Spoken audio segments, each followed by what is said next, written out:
sebelum kita mulai pembelajaran pada pagi hari ini, marilah kita berdoa menurut kepercayaan masing-masing. Berdoa dimulai.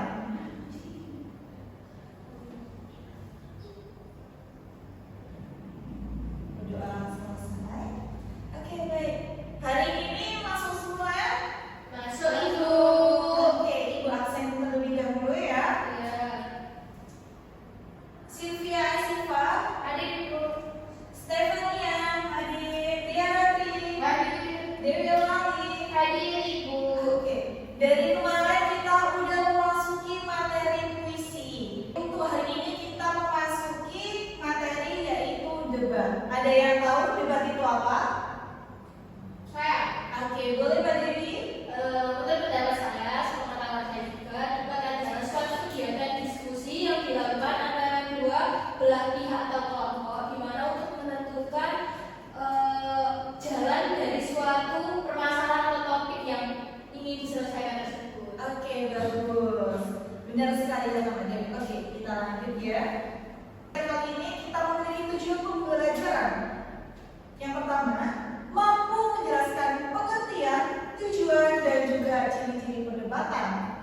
Yang kedua, mengidentifikasi struktur perdebatan, yaitu ada 4. Pembuka, penyampaian argumen, sanggahan, dan yang terakhir kesimpulan. Yang ketiga, menyusun argumen secara singkat, logis, dan relevan berdasarkan isu yang diberikan. 4. Memperhatikan debat secara berkelompok dengan memperhatikan etika berbicara. Dan yang terakhir, mengevaluasi argumentasi lawan dengan tanggapan yang kritis dan santun.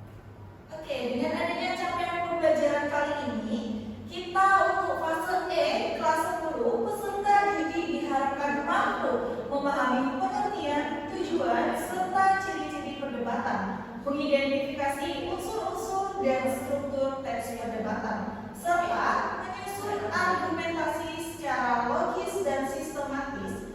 Peserta didik juga terampil menyajikan argumentasi secara lisan dengan santun dan percaya diri, serta mampu menyimak dan menanggapi pendapat lawan dengan seksama, serta memberikan sanggahan atau tanggapan secara kritis namun tetap menghargai perbedaan pendapat. Oke, di sini boleh diperhatikan. Bisa buat pulsa 29.000 itu luar biasa. Luar biasa. Makanya sama pendapatan nasional. Kok pendapatan wartawan itu gimana? Pendapatan wartawan? Pendapatan nasional. Loh, apa urusannya sih bukan pejabat publik? Pimpinan majelis rakyat. Pimpinan majelis rakyat dalam kapasitas sebagai ketua majelis itu majelis rakyat karena di sini. Bukan pejabat publik. Ya tapi dalam kapasitas sebagai ketua majelis Dan juga dari mereka. saya bukan dari pajak negara.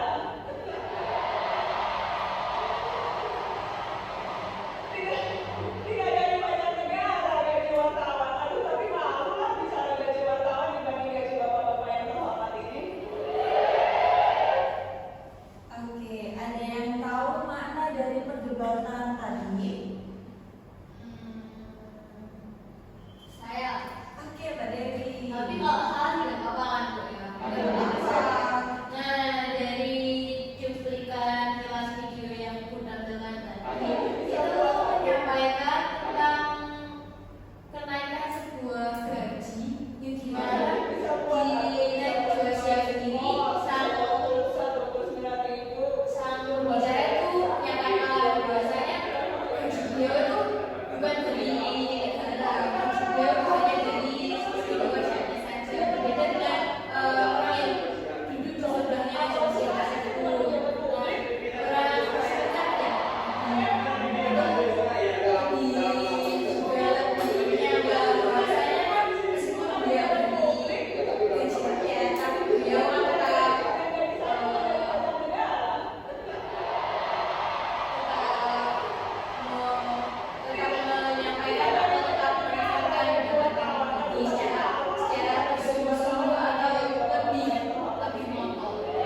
Iya, di sini oke, betul sekali kata Mbak Dewi. Di sini tadi Najwa Shihab dengan Dewan Perwakilan Rakyat yang sedang mempertimbangkan atau perdebatan antara gaji wartawan juga atau gaji BPN.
tadi mengapa data atau fakta untuk mendukung pendapatnya itu sangat penting sekali. Karena apa? Argumentasi tanpa data itu tidak dapat dibenarkan atau tidak dapat dibetulkan. Karena mengapa? Suatu fakta itu sangat penting sebagai bukti yang secara nyata atau juga bisa sebagai kalian tahu nggak sih kalau ada yang salah tapi namun nggak ada bukti itu pasti fatal banget nah.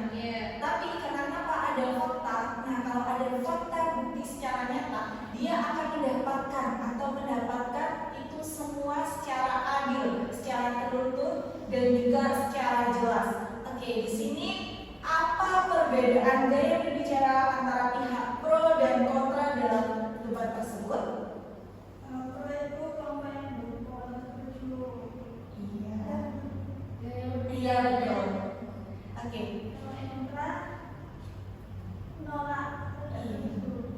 Oke, benar sekali. Kalau pro itu seperti yang tadi contohnya Najwa Shihab itu mungkin bisa disebut sebagai pro atau yang di sebelahnya sebagai kontra. Karena kenapa?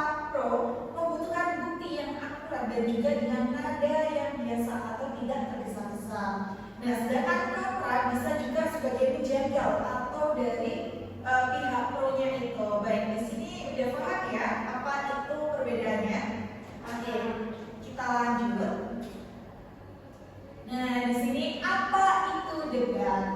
Baik, debat itu adalah pembahasan pertukaran pendapat tentang suatu masalah atau isu, di mana setiap pihak menyajikan alasan-alasan untuk mempertahankan pandangan masing-masing. Baik mendukung itu adalah afirmasi atau pro maupun menentang oposisi yang disebut dengan apa? Kontra, betul sekali. Atau pernyataan atau usulan seperti yang tadi mosi disebut mosi. Mosinya berarti itu tadi tentang apa? Tentang perdebatan Iya, gaji atau keuangan, betul sekali. Oke, kita lanjut pada tujuan debat. Tujuan debatnya itu sendiri yaitu satu, melatih kemampuan berpikir kritis dan logis. Yang kedua, menemukan keterampilan berbicara secara runtut, jelas dan meyakinkan. Yang ketiga, yaitu mengembangkan kemampuan bekerja sama dalam tim. Yang keempat, menumbuhkan sikap menghargai perbedaan pendapat. Dan yang terakhir adalah melatih keberanian dalam menyampaikan gagasan di depan umum. Sudah paham? Sudah. Oke, kita lanjut. Ada yang mau bantu ibu untuk membacakan di depan? Saya. Oke, Mbak Dila silakan. Unsur-unsur penting dalam debat: mosi, pernyataan atau topik yang diperdebatkan, tim afirmasi atau pro, tim yang setuju dengan mosi dan bertugas membela atau mendukung emosi. Selanjutnya, tim oposisi atau kontra adalah tim yang menentang mosi dan bertugas membantah atau menyanggah mosi.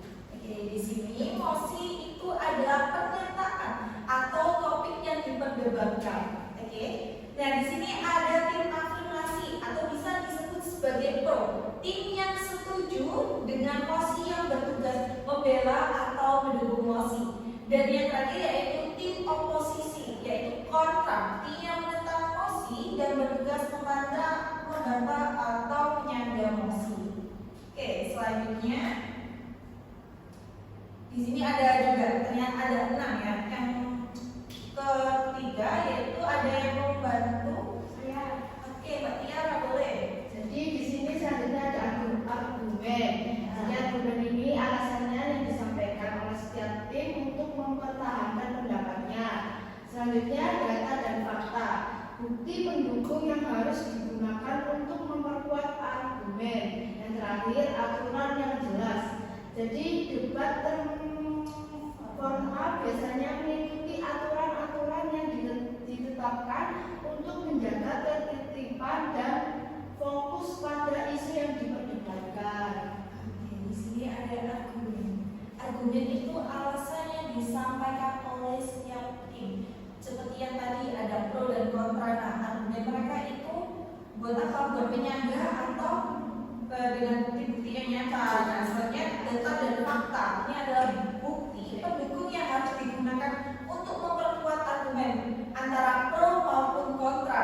Di sini juga ada aturan yang jelas. Debat formal biasanya mengikuti aturan-aturan yang telah ditetapkan untuk menjaga ketertiban dan fokus pada isu perdebatan. Jadi dalam perdebatan itu tidak boleh keluar dari mosi. Jadi harus dengan argumen yang jelas sesuai dengan mosi tersebut yang telah ditetapkan. Baik, selanjutnya. Di sini ada struktur debat. Boleh ada yang membantu itu? Saya Oke, Mbak Dewi. di sini boleh dapat struktur debat. Yang pertama ada pembukaan, di mana moderator membuka acara, membacakan aturan, perkenalan tim dan menyampaikan sebuah posisi tersebut. Yang kedua, penyampaian argumen utama. Tim afirmasi menyampaikan argumen yang mendukung mosi. Tim oposisi menyampaikan argumen yang menolak mosi. Yang ketiga ada sesi tanggapan atau sambutan, di mana tim saling memberikan tambahan atau memperkuat argumen masing-masing dari tim tersebut sesuai dengan tema mosi yang ditentukan. Yang keempat ada sesi debat di mana kedua tim boleh saling menanggapi secara bergantian. Yang kelima ada pernyataan penutup, di mana masing-masing tim memberikan kesimpulan akhir dari mosi yang diberikan tersebut. Yang keenam ada penutup oleh moderator. Moderator penutup debat menyampaikan ringkasan atau menyerahkan hasil penilaian. Di sini sudah paham semua tentang struktur debat, yaitu ada 6. Yang pertama pembukaan. Pembukaan itu biasanya dibuka oleh moderator yang membacakan aturan-aturan dan memperkenalkan tim serta menyampaikan mosinya. Nah, kalau yang kedua menyampaikan argumen utama. Di sini ada tim afirmasi serta tim oposisi yang menyampaikan juga sebagai pendukung. Yang ketiga, sesi tanggapan atau sanggahan. Nah, setelah memberikan argumen, mereka boleh menyanggah satu sama lain. Dan yang keempat, ada sesi debat bebas. Kedua tim boleh saling menanggapi secara bergantian. Ini boleh saling balas-balasan atau yang saling sanggahan satu sama lain. Dan yang kelima yaitu ada pernyataan penutup. Biasanya ini ada pemberian kesimpulan akhir dari perdebatan tersebut dari masing-masing timnya. Di sini yang terakhir ada menutup oleh moderator. Jadi yang sebagai penutupnya adalah moderator yang menyampaikan secara ringkas atau yang menyerahkan hasil penilaian perdebatan tadi setelah dilakukan. Oke, di sini juga ada macam-macam debat. Di sini ada macam-macam debat. Siapa yang mau bantuin lagi? Saya. Oke. Di sini ada macam-macam debat. Yang pertama yaitu debat legislatif yang dimana diparlemen untuk membahas undang-undang. Yang kedua ada pendidikan dalam konteks sekolah atau universitas untuk melatih siswa. Yang ketiga ada debat politik yang dimana dalam pemilihan umum untuk membahas visi dan misi calon. Yang terakhir ada debat lomba yang dimana turnamen terstruktur yang sering diadakan di sekolah atau lembaga tertentu. Oke, di sini ada beberapa debat ya. Jadi itu debat legislatif ini sangat penting sekali. Karena kenapa? Karena ada undang-undang ini yang sangat memberikan apa? Memberikan harus fakta atau dengan data pendukung yang jelas. Kalau debat pendidikan itu seperti kita dalam konteks sekolah atau universitas untuk melatih siswa. Nanti mungkin ada kalian untuk mencoba debat. Di sini ada debat politik seperti yang tadi membahas gaji. Iya. Nah, di sini juga ada debat lomba biasanya yang digunakan untuk anak-anak sekolah maupun orang mahasiswa. Oke, di sini ada tata cara debat. Yang pertama, harus menggunakan bahasa yang santun, tidak boleh menyerang pribadi. Oke, paham? Jadi anak-anak tidak boleh menyerang secara pribadi atau jika ada kalian bertentangan satu sama lain sebelum memasuki perdebatan itu tidak boleh.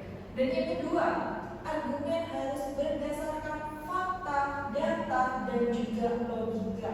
Kalau argumen harus berdasarkan fakta, data, dan logika. Kenapa ada logika? Karena itu sebagian dari perdebatan ya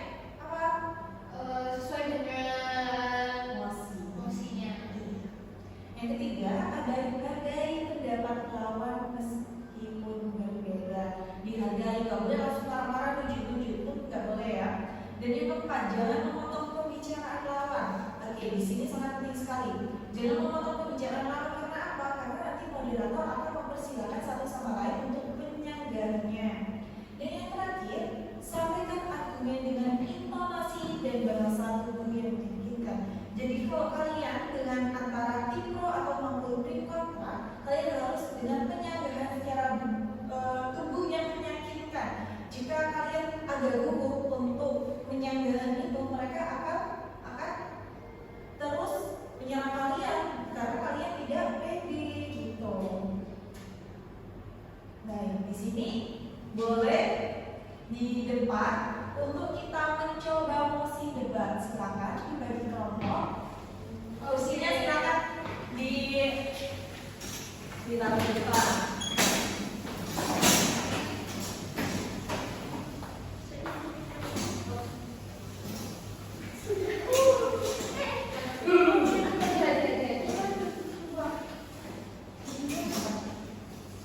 Oke, boleh kita switch siapa yang ketuanya? Masing-masing satu orang. Saya. Oke, switch ya. Ayo.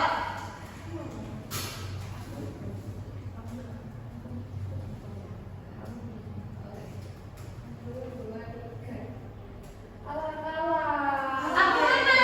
Mbak Dewi yang menang. Oke, silakan Mbak Dewi memilih mosi debatnya. Ada 4 mosi. Saya mau pilih teknologi digital buat generasi muda semakin malas belajar. Wah, berarti Mbak Dewi ini pro ya karena menang ya. Iya, terus sekali. Oke, karena pro, boleh dicoba. Udah? Sudah. Oke, Ibu kasih waktu buat mempersiapkan dari mosi tersebut. Kalian boleh memberikan data yang secara faktual atau data pendukung ya. Ibu kasih waktu.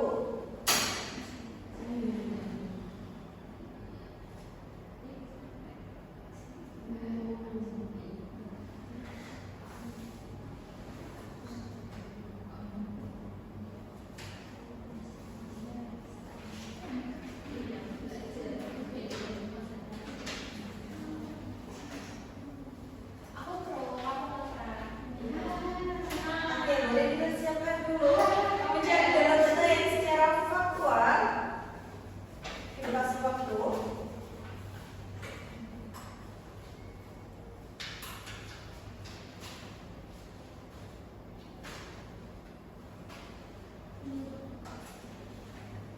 Ngomong Bagila tim kontra ya. Iya, itu.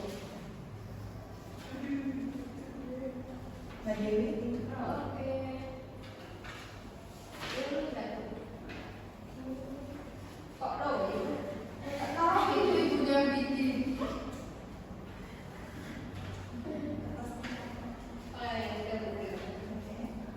Sudah siap? Sudah disiapkan? Siap. Baik, Ibu sebagai moderatornya ya. Iya. Oke, baik. Pada pagi hari ini kita mau mulai perdebatan pada hari ini yaitu mengenai mosi teknologi digital membuat generasi muda semakin malas belajar. Untuk tim pro, silakan memberikan data faktual. Sekarang Bu. Tim pro, silakan. Izin menyampaikan pendapat terkait mosi teknologi digital membuat generasi muda semakin malas belajar. Nah, di sini saya ingin menyampaikan pendapat saya bahwasanya generasi terkait teknologi digital itu membuat generasi muda menjadi malas. Dikarenakan generasi muda itu informasi yang instan itu membuat ketergantungan sehingga terbiasa mendapatkan sebuah jawaban secara cepat dan dari internet tersebut serta AI tanpa melakukan proses berpikir secara kerja keras maupun secara sendiri dari dalam itu mampu menurunkan motivasi belajar untuk memahami materi secara mandiri sehingga media sosial tersebut itu mampu mendistraksi digital secara dengan game-game dan konten hiburan untuk perangkat yang sama dalam belajar sehingga fokus siswa atau pelajar itu mampu menurun atau fokusnya itu menurun dan waktu belajar sering bergeser menjadi waktu scroll TikTok seperti itu juga bisa. Tim kontra disilakan. Oke, baik. Jadi kami tidak setuju bahwa teknologi digital membuat generasi muda menjadi malas belajar. Justru teknologi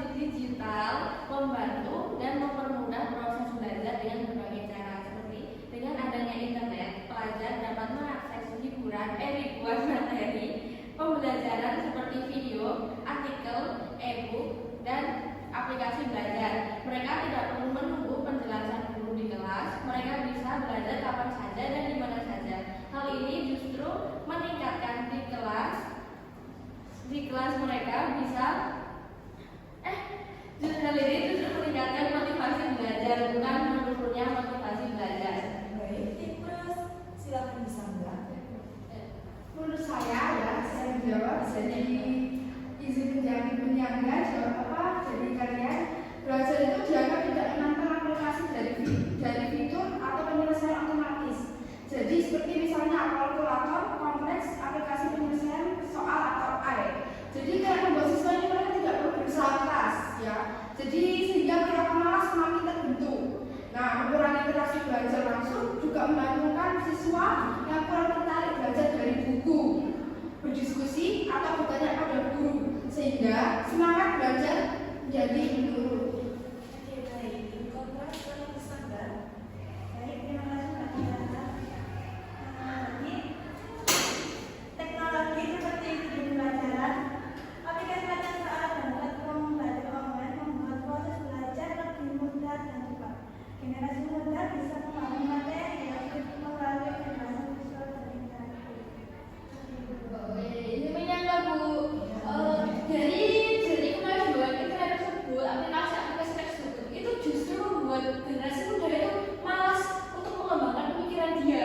Dia itu terlalu mengikuti sistem dari aplikasi atau anjuran dari sistem AI tersebut. Jadi mereka tuh tidak mau untuk membaca buku-buku. Betul, ada yang mengatakan bisa membaca buku lewat aplikasi seperti e-book di internet, di Google Docs bisa. Tapi lebih efisien itu membaca secara melalui buku yang tanpa pengaruh digitalnya. Karena kalau buku di dalam pengaruh digital itu kadang ada yang berbayar dan kebanyakan itu berbayar, sehingga memudahkan generasi itu menghambur-hamburkan uang tidak sesuai dengan efisiensi atau kebutuhan yang lebih penting. Jadi kan Baik, oke, kontras sekarang. oke. Tapi dengan adanya teknologi, pelajar bisa mencari referensi tambahan dengan seperti jurnal, artikel, itu kan tidak perlu berbayar. Jadi kalaupun mereka berbayar, tapi untuk kebutuhan sekolah, tapi kan orang tuanya pasti menagih uang itu. Senyaga. Nah, dari artikel tersebut tidak semuanya itu mau memahami. Karena apa? Dari pengaruh digital itu mereka tuh terlalu malas untuk membaca karena pengaruh dari kemajuan teknologi digital di generasi muda tersebut, sehingga mereka juga memikirkan, aduh ngapain membaca, ini mending kita kasih ke ChatGPT atau Gemini lah. Itu termasuk salah karena mereka tidak membaca secara efisiensi membaca pada umumnya. Mereka hanya meniru sebuah teknologi untuk membaca, sehingga mereka hanya tahu kesimpulannya, tidak tahu dari awal sampai akhirnya gitu. Tapi sebagian siswa itu merasa bahwa buku belajar atau bahan bacaan yang diberikan di sekolah itu terlalu sulit, tebal, dan tidak sesuai minat mereka. Jadi ketika mereka yang dibaca terasa berat, rasa malas akan semakin meningkat. Siswa membutuhkan bacaan yang lebih variatif, kreatif, dan sesuai dengan perkembangan mereka. Di sini dia nah dari plan tersebut bisa kita kembangkan sendiri atau siswa tersebut bisa mengembangkan. Kalau jadi aku membaca sesuai dengan kapasitasnya sendiri, ataupun jika ada pertanyaan soal yang sulit tapi bacaannya di bukunya sangat banyak sekali, siswa bisa mengembangkan juga teknologi itu dengan sesuai kadar kapasitasnya. Seperti tolong berikan aku referensi dari pemahaman tersebut. Nah, dengan materi tersebut kan bisa, tidak semuanya mengandalkan dari AI atau teknologi tersebut, kan bisa kolaborasi antara pemahaman buku soal tersebut dan juga pemahaman materi dan juga kolaborasi dengan teknologi tersebut. Baik, kontras silakan. Ya kan seperti yang tadi. Jadi kan siswa itu karena mereka itu malas, soalnya buku sekolah itu kan tebel-tebel kan ya. Jadi kayak ya udah mereka tuh malah terbebani, jadi lebih enakan dan nyari di jurnal itu kan lebih tipis, biasanya cuma 30 halaman itu udah banyak. Ada pun juga 12 halaman, jadi mereka juga mungkin dapat dengan mudah menemukan jawaban di sana daripada mencari di buku. Soalnya di buku tuh lebih tebal, mungkin lebih bertele-tele dan banyak gitu. Baik, perdebatan kali ini Ibu cukupkan. Boleh disimpulkan dari masing-masing tim. Ibu juga bertanya, untuk menyimpulnya ini dari UKS saja atau pros saja atau gabungan? Dua-duanya, nanti moderator atau Ibu yang akan menyimpulkannya. Jadi kalian masing-masing ini menyimpulkan dari argumen kalian masing-masing.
Benar sekali, antara tim pro dan tim kontra. Sebagai teknologi dalam membuat generasi muda semakin malas belajar, bagaimana kalian untuk memberikan atau bentuk positif sebagai teknologi seharusnya teknologi untuk membantu kita belajar dimanapun.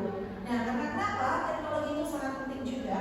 Jadi untuk anak-anak, teknologi dimanapun kalian berada itu bisa membuka seperti contohnya yang tadi seperti sudah dicontohkan sama Mbak Dila, kayak e-book. Nah, terus sebetulnya kalian jika merasa berat atau malas jika tidak di sekolah kalian malas untuk membaca buku secara fisik. Nah, kalian bisa membaca dari e-book tersebut, namun tidak disarankan untuk mikro. Karena kenapa? Di sini teknologi kebanyakan anak-anak itu teknologi untuk bermain, bukan untuk belajar. Karena apa? Mereka saling keasikan untuk main game. Nah, seharusnya kita sebagai pendidik atau kita sebagai siswa harus menyeimbangkan antara teknologi untuk belajar maupun untuk bermain di situ. Oke, baik, terima kasih dari tim pro dan tim kontra untuk perdebatan kali ini. Ibu cukupkan. Kalian boleh kembali ke tempatnya masing-masing. Terima kasih. Ini tempatnya. Iya, baik, terima kasih.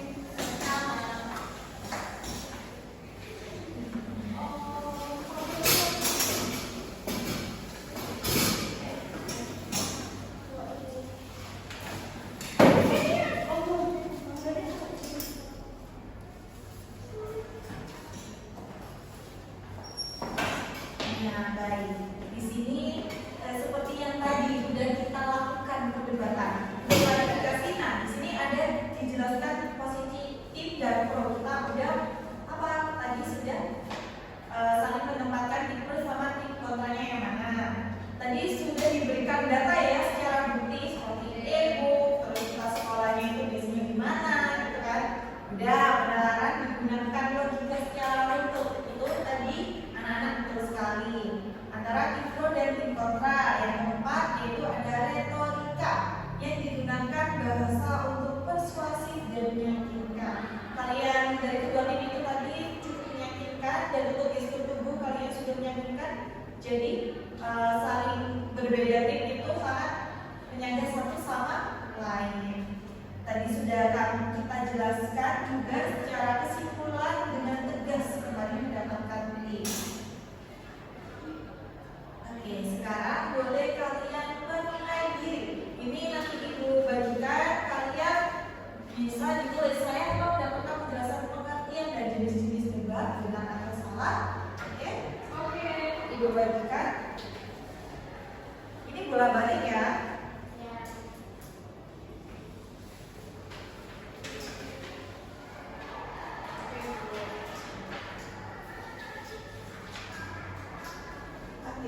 Silakan untuk diberi tanda lingkaran. Jika kalian sudah menjelaskan pengertian dan jenis debatnya, silakan dilingkari untuk ianya. Oke, ibu tunggu.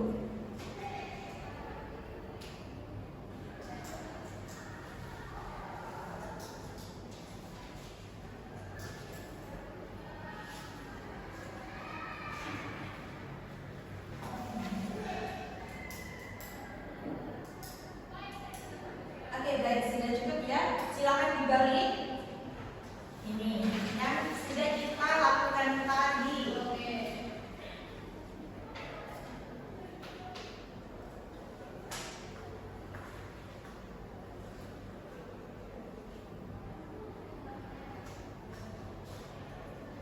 Ibu sudah. Oke, baik, tadi udah selesai. Itu teman-temannya ya.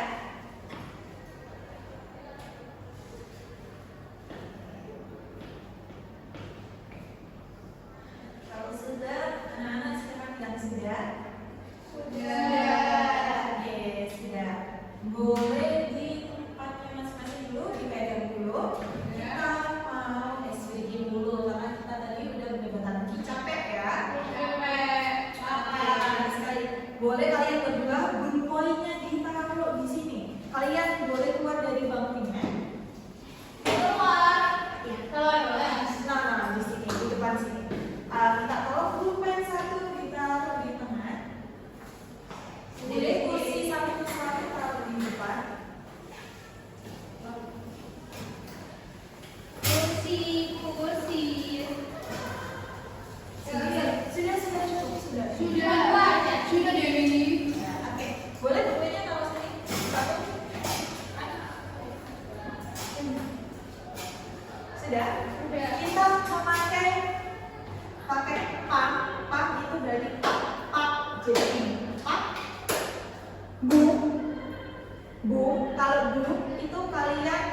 diem. Jadi kayak gini, diem. Bu,